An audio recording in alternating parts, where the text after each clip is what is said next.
Colonial Williamsburg. Travelers in the desert or the jungle sometimes see the remains of old cities. These cities were once large and prosperous, but something has changed. Perhaps the climate got drier or wetter. Perhaps the trade routes, which had brought merchants to the city, now went elsewhere. Perhaps enemies destroyed them.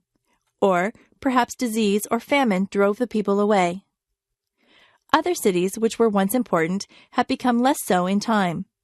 Jamestown, Virginia, the first English colony in America, is now only an historic site.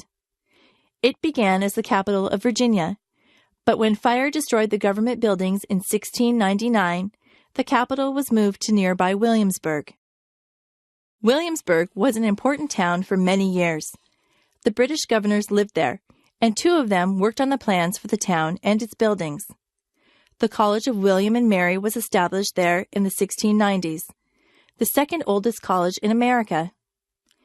As the capital, Williamsburg contained many public buildings, including a courthouse, a jail, a powder magazine, the governor's palace, and the government building.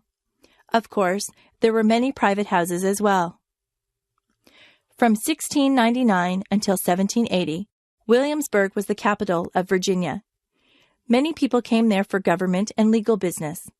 It was also a social center with dances, fairs, horse races, and auctions.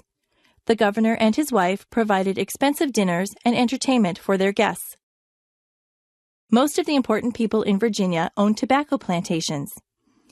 In 1612, John Rolfe had first raised tobacco to sell to England. Soon, tobacco farming was Virginia's most important business.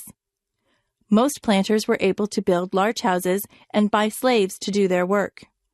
One plantation owner is said to have owned 300,000 acres of land and 1,000 black slaves, as well as having large amounts of money.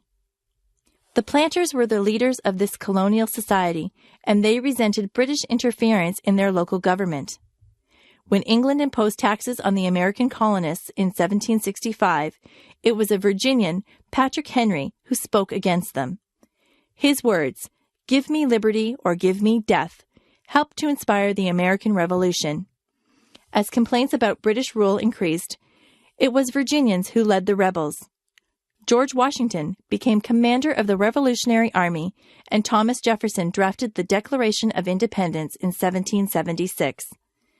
In 1780, the capital of Virginia was moved to Richmond. Williamsburg was now simply a small college town of local importance. Not much changed in Williamsburg for many years. In the 20th century, the Reverend Dr. Goodwin, who was the priest at the Williamsburg Church, had the idea of restoring Williamsburg to the way it appeared in colonial days.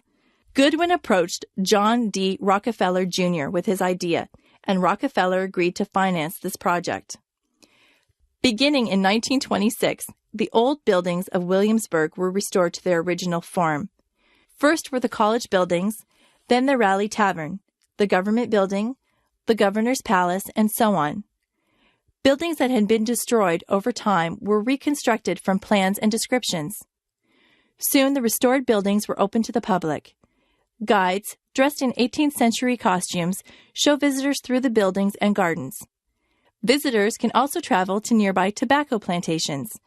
Now, tourists who pay admission to visit this wonderful historic town finance much of the work of restoration and conservation.